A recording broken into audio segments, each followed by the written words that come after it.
எனக்கு இப்படி ஒரு விஷயம் நடந்தால் நல்லாயிருக்கும் சார் அப்படின்னு அவரே யோசித்து சொல்லுவார். அதை நம்ம கம்பேர் பண்ணி பார்க்கும்போது நீங்கள் நினைக்கிற மாதிரி இது வந்துருமா சார் நான் கேட்டிருக்கேன். அவ்வளோ வந்து ஒரு சென்சிபிளான பர்சன். அதோடு இல்லாமல் என் கூட நடித்த நண்பர்கள் ருசோ, நிஷாந்த் ருசோ வந்து ஆக்சுவலாக இந்த படத்தை பொறுத்த வரைக்கும் இந்த சரின்னுட்டாரே, இவருக்கு ஆசை நம்மளால காப்பாற்றி கொடுக்க முடியுமா? வெட்ட ஆடுறார். தாந்தனிமலை கோயிலுக்கு போனால் தட்டெடுத்து கீழே விட்டுருவார் போல இருக்கு. நான் கூப்பிட்டு சொன்னேன், நான் எந்த காலத்திலையும் என் காசை நீ ஏமாத்திட்ட, என் காசை ஒழிச்சிட்டேன்னு உனக்கு சொல்ல மாட்டேன், நான் கேரண்டி கொடுத்துறேன். இந்த கோயில் வச்சு சொல்றேன், நீ நினைச்சுக்கோ. ஒரு பைசா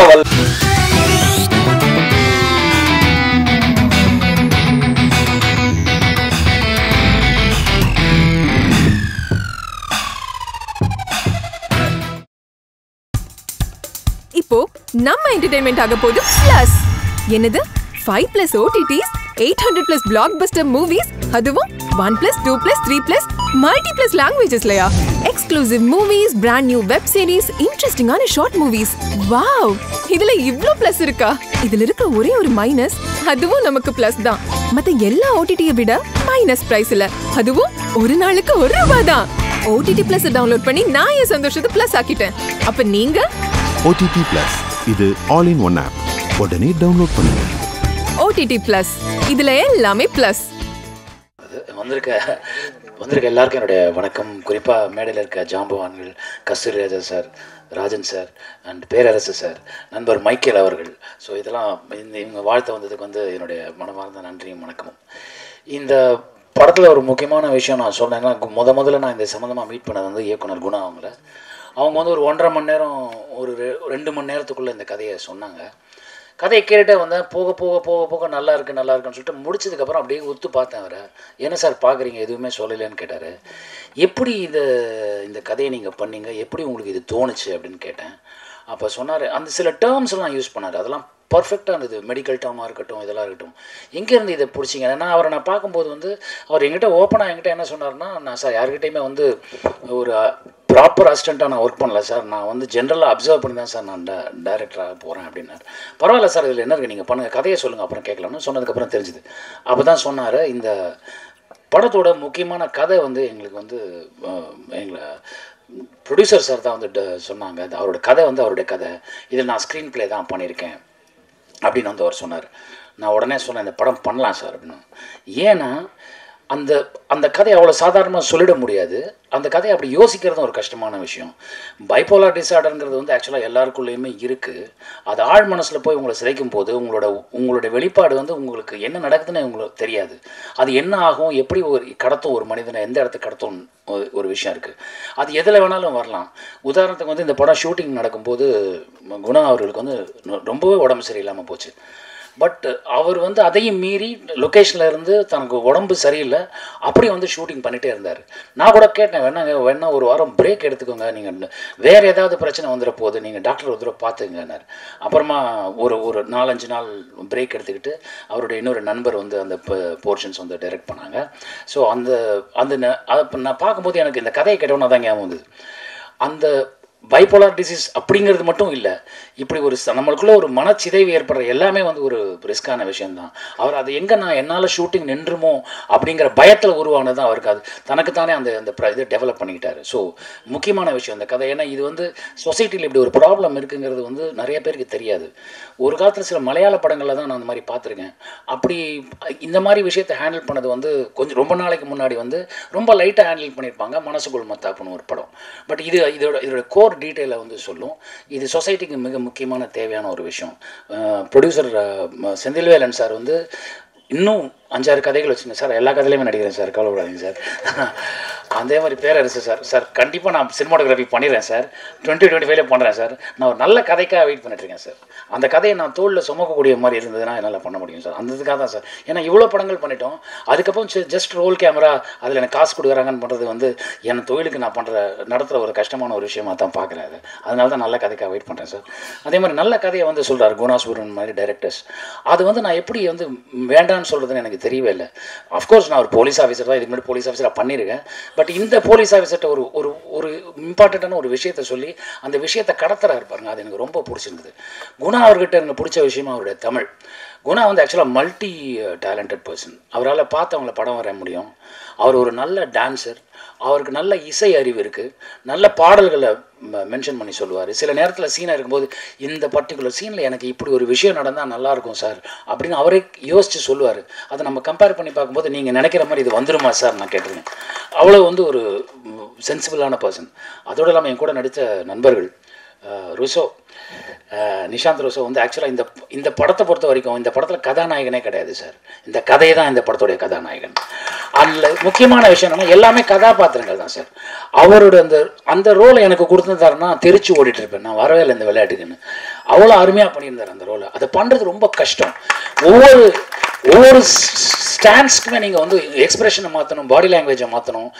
பல கஷ்டங்கள் இருக்குது. உங்களை ஆக்சுவலாக வந்து பைப்போலார் டிசீஸால் பாதிக்கப்பட்ட மனிதராகவே அவர் வாழ்ந்துட்டாருன்னு அந்த படத்தில் சொல்லணும். அதே மாதிரி பாடினி குமார் அவங்களுக்கு இது 2வது படமோ என்னவோ தான். அவங்க வந்து அவங்களுக்கு எனக்கு ஸ்க்ரீன் ஷேர் பண்ண முடியலனாலும் அவங்களோட ஃபுட்டேஜை நான் பார்த்தேன். எப்படி இவ்வளோ ஃபாஸ்ட்டாக பண்ணாங்க, எவ்வளோ டைம் எடுத்து டேரக்டர் கிடையாது ஒரு எத்தனை டேக்குன்னு இல்லை சார், ஒரே டேக்கில் முடிச்சிட்டாங்க சார் அவங்க எல்லாத்தையும். அவ்வளோ அருமையாக பண்ணியிருந்தாங்க. 2வது அவங்க தமிழ் ரொம்ப அருமையான தமிழ். இந்த பாடினா என்ன நிறைய பேருக்கு காக்கை பாடினியார்னு கேள்விப்பட்டிருக்கீங்க இல்லையா, அந்த பாடினி தான் அவங்க. அப்படி வச்சுக்கிங்களேன் நீங்கள். ஸோ அதாவது சில விஷயங்கள் வந்து சில பேர்ட்ட ரொம்ப ஒரு கசிராஜா சார் எனக்கு ரொம்ப பிடிச்ச விஷயம் அப்படின்னா நம்ம டேலண்ட்டாக இருக்கோங்கிறது வந்து வேறு விஷயம். அந்த டேலண்ட்டை ஐடென்டிஃபை பண்ணுறதுன்னு இருக்குல்ல, கசிராஜா சார் தான் தமிழ் சினிமாவில் வந்து ஐடென்டிஃபை பண்ணி பல பேர் இன்ட்ரடியூஸ் பண்ணி வச்சுருக்காரு. அதே மாதிரி வந்து பேரரசு சார் அவர்கிட்ட வந்து எப்போவுமே ஒரு அவரோட படங்கள் பார்த்தீங்கன்னா படப்படன்னு இருக்கும். ஆனால் அந்த எமோஷன் செம்ம ஸ்ட்ராங்காக இருக்கும். அதுதான் வந்து அவரோட பெரிய ப்ளஸ், பேரரசு அவருடைய ப்ளஸ். ஸோ இந்த மாதிரி ஒவ்வொருத்தரும் வந்து மைக்கேல் போகுமிடம் இது தூரமில்லை எனக்கு ரொம்ப பிடித்த படங்களில் ஒன்று Michael sir. And that is really great. இந்த மாதிரியான சில விஷயங்கள்லாம் ஒவ்வொருத்தர்கிட்ட நம்ம கற்றுக்குறோம். ஸோ அந்த மாதிரி இதுலேருந்து நிறையா விஷயங்கள் நான் கற்றுக்கிட்டேன். கூடிய சீக்கிரம் இந்த சரண் இந்த படத்தை ஆக்சுவலாக சொன்னார்ல ப்ரொடியூசர் சார் வந்து தீபாவளி பேண்ட்டை பொங்கலுக்கு கொடுக்குறாருன்னு. ஆனால் இந்த கதைக்கு வந்து அவர் அந்த மியூசிக் அவ்வளோ யோசிக்கிறதுக்கு டைம் இல்லை. நான் பண்ணுறது ரொம்ப கஷ்டம் சார். எல்லாராலையும் ராஜா சார் இட முடியாது பார்த்த உடனே சீன் மியூசிக் போடுறதுக்கு. ஆனால் நீங்கள் ரொம்ப அருமையாக எஃபர்ட் எடுத்து பண்ணிட்டீங்க brother. Same with cinematographers Perumal and Manivannan ரொம்ப அருமையாக பண்ணியிருந்தாங்க. எல்லா டெக்னீஷியனும் சரி. அண்ட் முக்கியமான விஷயம் மேடம் சுகுணா மேடம் வந்து அவங்க வந்து ஆஸ் அன் எக்ஸிக்யூட்டிவ் ப்ரொடியூசராக அவங்களுக்கு சினிமா வந்து தூரம் இருந்து பார்க்குறாங்கன்னு நினச்சேன். ஆக்சுவலாக ரொம்ப சீக்கிரமே அவங்க அதை கற்றுக்கிட்டாங்க. ஒரு வாரத்துலேயே அவங்களுக்கு இந்த டேர்ம் டெர்மாலஜிலாம் புரிஞ்சு போச்சு. ஸோ ஈஸியாக ஹேண்டில் பண்ண ஆரம்பிச்சிட்டாங்க. அதுக்கு ப்ரொடக்ஷனுக்கு ரொம்ப தேங்க்ஸ் சொல்லணும். And as well assistant directors இந்த ஸ்கிரிப்டை ஹேண்டில் பண்ணுறது கஷ்டமான ஒரு விஷயங்க. அவங்க எல்லோரும் அதுக்கடுத்த எஃபர்ட்டு. அண்ட் அதே நேரத்தில் இந்த ஒரு கிவன் பட்ஜெட்டில் ஒரு படத்தை பண்ணணும், அது கிவன் டேஸ்க்குள்ளே முடிக்கணுங்கிற ஒரு நிர்பந்தம் இவங்ககிட்ட இருந்தது. பட் அந்த நிர்பந்தத்தை வந்து ரொம்ப சர்வசாதாரணமாக கடந்து போனாங்க. இது யார்கிட்டையுமே அசிஸ்டன்ட் டைரக்டராக ஒர்க் பண்ணாத ஒரு குணா சுப்ரமணியன் வந்து இவ்வளோ அழகாக எக்ஸிக்யூட் பண்ணுவார்னு எனக்கு தெரியவே தெரியாது. எங்கிட்ட ஒரு கதை சொல்லும்போது கூட கட் பண்ணா சார் க்ளோஸில் கேமரா என்ன ஆகுதுன்னா அங்கேருந்து புல் பேக் பண்ணால் இங்கேருந்து ட்ராலி இப்படி போகணும் அப்படிலாம் சொல்லுவாங்க. அவர் அப்படிலாம் சொல்லவே இல்லை, நார்மலாக கதையாக சொன்னார். அதுவே எனக்கு ரொம்ப பிடிச்சிருந்தது. ஸோ அசிஸ்டன்ட் கேமராமேன்ஸ் எல்லோரும் வந்து ரொம்ப அழகாக ஒர்க் பண்ணாங்க. இந்த படம் வெற்றி அடையணும்னு நான் நம்புகிறேன். அந்த படத்தை நீ எடுத்து போய் சேர்க்குறது வந்து உங்கள் கையில் இருக்குது. நீங்கள் தயவு செஞ்சு எடுத்து போய் சேர்த்துருங்க. Thank you so much. அனைவருக்கும் என் இனிய மாலை வணக்கம். நான் சீக்கிரமாக பேசி முடிச்சிருவேன். இதில் நான் ஃபஸ்ட்டு சில விஷயங்கள் நான் உங்களுக்கு தெரியப்படுத்தணும். நான் இந்த ஃபீல்டுக்கு புதுசு. இன்ஃபேக்ட் சொல்லப்போனால் எனக்கு சினிமாவுக்கும் ரொம்ப தூரம். எங்கள் அப்பா சினிமாவுக்கு டெட் அகெயின்ஸ்ட்டு. நான் 12வது வரைக்கும் மொத்தமாகவே 4 சினிமா தான் பார்த்துருக்கேன். சினிமாவும் தெரியாது, எனக்கு ஒன்றும் தெரியாது. பட் காலேஜ் போனதுக்கு அப்புறமேல் கொஞ்சம் இன்ட்ரெஸ்ட் வந்து பார்த்தேன். பட்டு நம்ம டைரக்டர் சார் சொன்ன மாதிரி, நம்ம ராஜன் சார் சொன்ன மாதிரி, கசிராஜா சொன்ன மாதிரி எல்லா பேஷண்ட்ஸு அவங்களுடைய விஷயங்கள் அனைத்தையுமே நான் ஒரு கலை கண்ணோடு தான் பார்ப்பேன். அது ஒரு பெரிய பிரச்சனையாகவே நான் எடுத்துக்கிறது இல்லை. ரொம்ப அவங்களுக்கு நெருக்கமாக போய் தான் என்னுடைய ட்ரீட்மெண்ட்டெல்லாம் பண்ணுவேன். கிட்டத்தட்ட ஒரு 15,000 ஃபேமிலி என்னுடைய கேரில் இருக்காங்க. நான் ஒரு 30 பெட்டட் ஹாஸ்பிட்டல் வச்சுருக்கேன். காலையில் 9 மணிக்கு போனோன்னா நைட்டு 12 மணி ஆகும். மத்தியானம் 20 நிமிஷம் எனக்கு சாப்பிட்றதுக்கு டைமு. சில நாளைக்கு அதுவுமே பேஷண்ட்டு முன்னாடி இருக்கும்போதே உட்காந்தே சாப்பிடுவேன். பேஷண்ட்டு பார்த்துக்கிட்டே சாப்பிடுவேன். கேப் இருக்காது. இதில் இந்த வேலை சினிமா வேலையில் எல்லாமே இதில் எடிட்டிங்லேருந்து மியூசிக்லேருந்து எல்லாத்துலேயும் என்னுடைய பங்களிப்பு இருக்குது. நைட்டு 12 மணிலேருந்து விடிகாலில் 3:30-4 மணி வரைக்கும் தான் அந்த வேலையெல்லாம். 1 வருஷமாக இப்படி தான் போயிட்டுருக்கு. என் ஒய்ஃப் வந்து ஜனவரி 3ஆம் தேதி எப்போ வருங்க, அதோடையாவது நீங்கள் பழைய ஆள் ஆகிட்டிங்கன்னா பரவாயில்ல அப்படின்னு கதறிக்கிட்டு இருக்கிறாங்க. இதில் இந்த சினிமாவில் நான் வந்ததில் ஃபஸ்ட்டு தெரிஞ்சுக்கிட்டது, பொதுவாக நம்மெல்லாம் நினைக்கிற மாதிரி இது ஒரு ஜாலியான தொழிலே அல்ல. இவங்க படுற கஷ்டமும் இவங்க பண்ணுற வேலையும் கொத்தனார் சித்தாலோட மோசங்க. காலையிலங்க கொடுமை. நான் பார்த்து ஸ்டன் ஆகிட்டேன். 4 மணிக்கு எந்திரிக்கிறாங்க, 5:30 மணிக்கு குளிச்சு ஒரு வண்டியை பிடிக்கிறாங்க, 6 மணிக்கு ஸ்பாட்டில் போய் நிற்கிறாங்க. அதுவும் அந்த லைட் மேனு அந்த மாதிரி டெக்னிக்கல் அசிஸ்டன்ஸ் எல்லாம் அவங்க அந்த வெயிட்டை தூக்கிட்டு ஓடுறது ஒடியாறது. 1 மணி நேரம் ஷூட்டிங்கு 25,000-30,000 செலவாகுங்க. கொஞ்சம் கேப் ஆனால் முடியாது. அப்படியே மனுஷங்களாம் மெஷினான்னு தெரியாது, அப்படி வேலை பார்ப்பாங்க. ஆனால் ஒன்று என்னென்னா, நமக்கு எல்லாம் அதெல்லாம் எதுவுமே தெரியறதில்ல. நம்ம சினிமானா ஒரே கூத்து ஒரே ஜாலி போல இருக்கு. சத்தியமாக கிடையாது. ஒரு கதை டிஸ்கஷனில் செத்து சுண்ணாம்பு போக வேண்டியதாக இருக்குது. 6 மாதம் கதை டிஸ்கஷன் பண்ணியிருக்கிறோம். அவ்வளவு கஷ்டம். ஒரு ஒரு ஒரு லைன் எடுத்தோம்னா, சார் இது 93 வந்த படத்தில் இந்த லைன் மாதிரி இருக்குது சார், அது அங்கே ரிசம்பிளன்ஸ் வருது சார், இங்கே இடிக்குது சார், சார் முன்னாடி லாஜிக் வரல சார், பின்னாடி போகல சார். அவ்வளோ டிஃபிகல்ட். ஒரு படம் வந்து நீங்கள் வந்து ஒரு ஸ்க்ரீன் பிளே ஒரு ஸ்டோரியை முதல்ல ரெடி பண்ணி ஒரு ஸ்க்ரீன் பிளே எல்லாம் எடுத்து அப்படியெல்லாம் பார்க்கும்போது நம்ம கஸ்தூரி ராஜா சார், பேரரசு சார்லாம் எப்படி தான் இத்தனை படம் எடுத்தாங்கன்னே தெரியல. புள்ள பெக்கிறதுக்குள்ளேயே வயிறு வெடிச்சிட மாட்டுறதுக்கு. இதில் இவங்க பாட்டுக்கு 10-15 பிள்ளைய பெற்று விட்டுருக்காங்க. எப்படி விட்டாங்கன்னே தெரியல. ஒருவேளை தடவை பெற்றதுக்கு அப்படியே கொஞ்சம் ரிலாக்ஸ் ஆகிட மாட்டேன் தெரியுது. அடுத்தாலும் ஈஸியாக வந்துடும் போல இருக்கு. ரொம்ப கஷ்டமான வேலை. அடுத்தது நான் எப்படி இந்த ஃபீல்டுக்குள்ளே வந்தேன்னு நான் உங்களுக்கு சொல்கிறேன். குணா எனக்கு பேஷண்ட்டாக வந்தார். அவர் குடிபோதைக்கு அடிமையாகி ஒரு குட்டிச்சுவரான பொசிஷனில் என்கிட்ட வந்தார். அதாவது முடி போகுது லைஃப், அந்த கண்டிஷனில் வர்றாரு. அப்போ வரும்போது அவர் டோட்டலி நான் கோஆப்ரேட்டிவ், யார் சொல்கிறதுன்னு கேட்க மாட்டார். டோட்டலாக அவருடைய வாழ்க்கையில் என்ன ஆயிடுச்சுன்னா, 8 வயசில் பிடிச்ச அந்த சினிமா பைத்தியத்தில் அவரால் இதில் ஒன்றுமே பண்ண முடியல. அலைஞ்சு திரிஞ்சு நொந்து நூலாக போய் லைஃப்பில் தோத்தாச்சு. தோத்ததுக்கப்புறம் கடைசியாக என்ன பண்ணுறதுனே தெரியல. மனசு வேறு எதையுமே செய்ய முடியல. அப்போ என்ன ஆகிட்டாரு, டோட்டலாக நாஸ்தி. அவர் அட்மிட் பண்ணி நான் கொஞ்சம் கவுன்சில் பண்ணும்போது முதல்ல வாழ்க்கையில் இன்னொரு ஆள் சொல்கிறது அப்போ தான் குணா கேட்குறாரு. அப்போ சொன்னார், உங்களுக்கு ஏதோ ஒரு பவர் இருக்குது சார், இது வரைக்கும் நான் வாழ்க்கையில் யார் சொல்லியும் கேட்டதில்லை, ஆனால் நீங்கள் சொல்கிறத நான் கேட்குறேன், என்கிட்ட ஒரு மாற்றம் வருது. இதை நீங்கள் இந்த சின்ன இடத்துல உட்காந்து செய்கிறீங்க, இதை வெளியில் கொண்டு வரணும் சார் அப்படின்னு சொல்லி என்னை ரொம்ப ஃபோர்ஸ் பண்ணி 2015 குடிபோதைக்கு அடிமையானவங்களுக்காக ஒரு 12 மணி நேரம் ஒரு சிடி, நாங்கள் கவுன்சிலிங் சிடி வெளியிட்டோம், விடியலை தேடி அப்படின்னு சொல்லி. அப்போ ஷூட் பண்ணும்போது அது சும்மா ஒரு கவுன்சிலிங் டிவிடி. அதுக்கு லொக்கேஷன் பார்ப்பாரு, பேக்ரவுண்ட் மியூசிக் போடுவார், எனக்கு ஏதோ மேக்கப் போடுவார், இப்படி உட்காருங்க அப்படி உட்காருங்க. ஐயோ என்னையா பண்ணிருக்க நீ அப்படின்னு. அது பார்த்தா பிரமாதமாக வந்துச்சு அந்த சிடி. நானே அசந்துட்டேன், இது என்னடா அது இப்படிலாம் இருக்குது அப்படின்னு.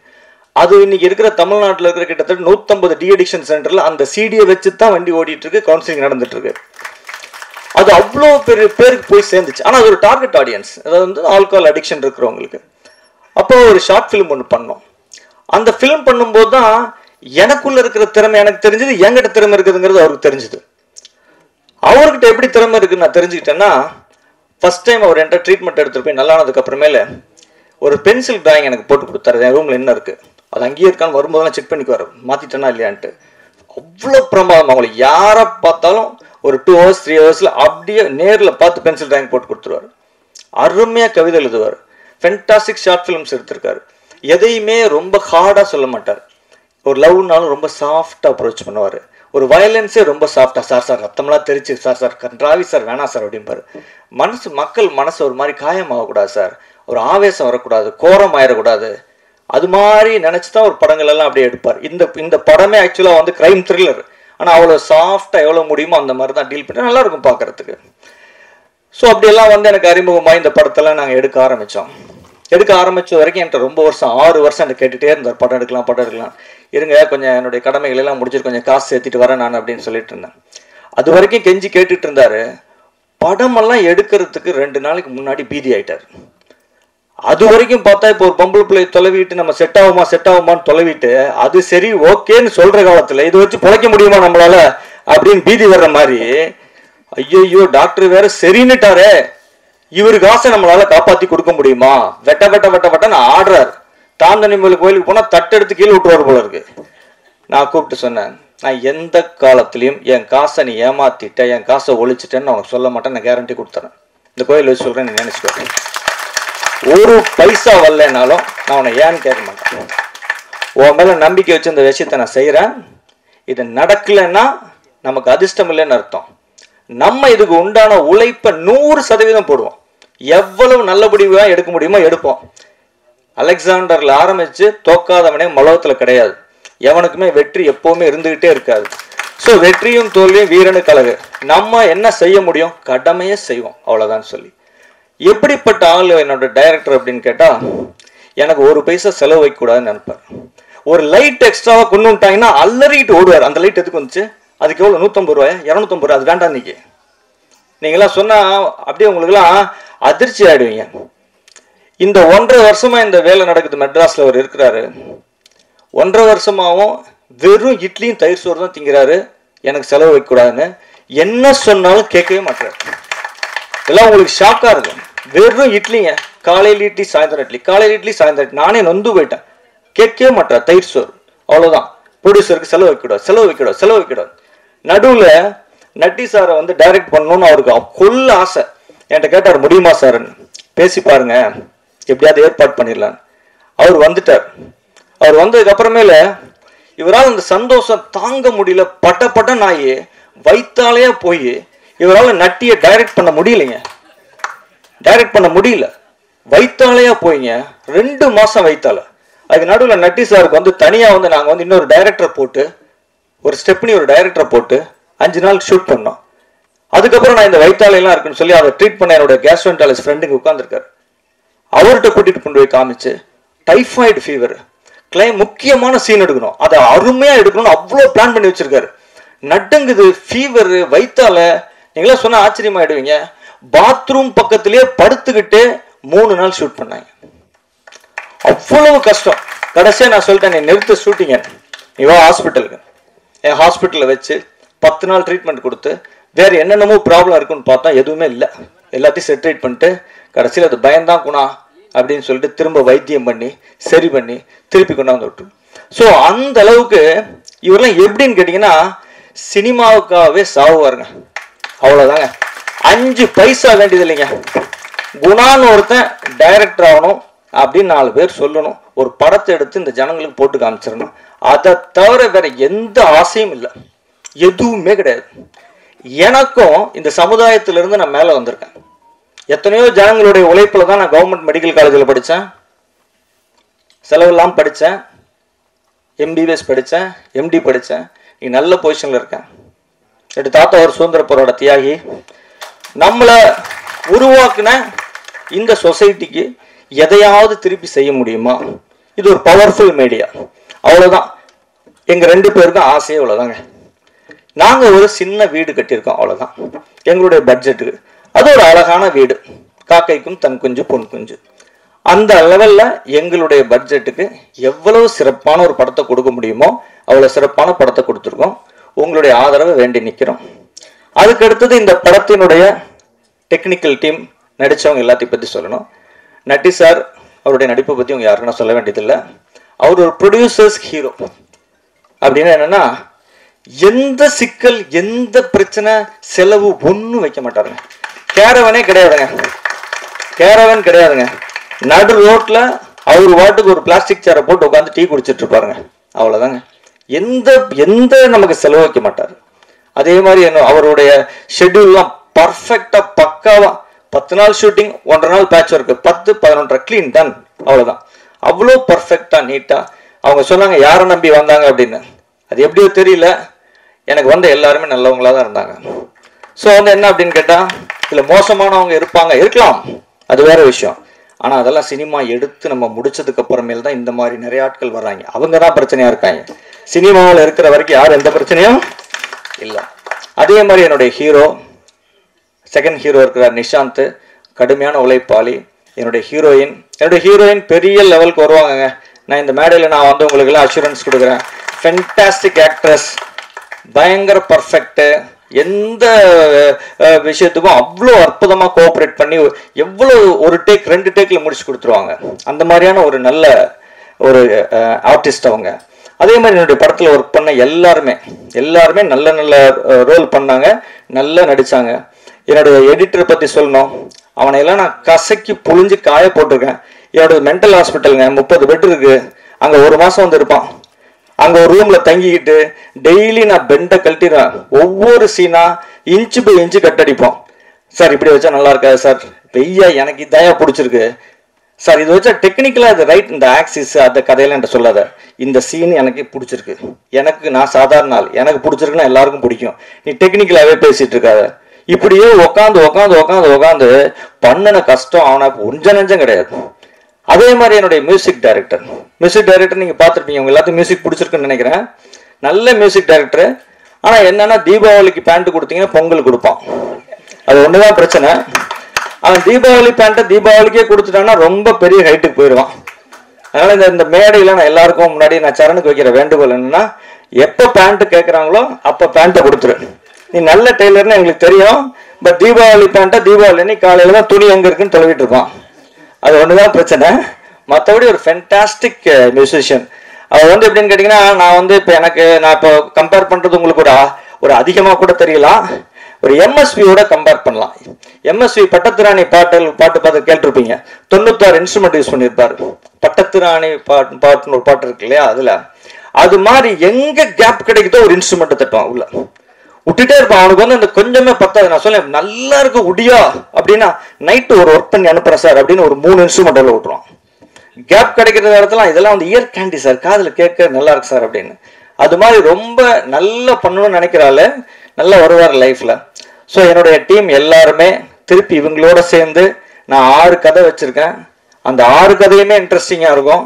அதில் நட்டி சாருக்காக இன்னொரு கதை வச்சுருக்கோம், அதை நான் சொல்லியிருக்கேன் சார்கிட்டையும். அது ரொம்ப ஒரு எமோஷ்னலான ஒரு கதை இருக்குது. அது அவர் பண்ணால் ஃபென்டாஸ்டிக்காக இருக்கும் அப்படின்னு நாங்கள் யோசிச்சு வச்சுருக்கோம். இந்த 6 கதையும் நான் பண்ணுவேன். அது இந்த மேடையில் நான் சொல்கிறேன், நான் கண்டிப்பாக பண்ணுவேன்.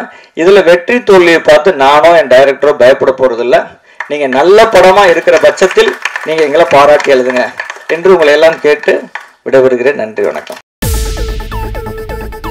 இப்போ உங்க என்டர்டெயின்மெண்ட் ஆக போகுது plus 5+ OTT 800+ blockbuster movies 1+, 2+, 3+, multi+ languages, exclusive movies, brand new web series, interesting-ஆன short movies, இப்படி நிறைய பிளஸ்.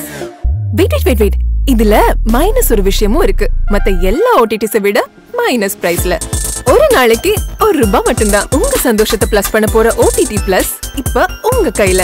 உடனே டவுன்லோட் பண்ணுங்க. OTT Plus இது ஆல் இன் ஒன் ஆப். உடனே டவுன்லோட் பண்ணுங்க. என்டர்டெயின்மெண்ட்டை பிளஸ் பண்ணுங்க OTT Plus ஓட.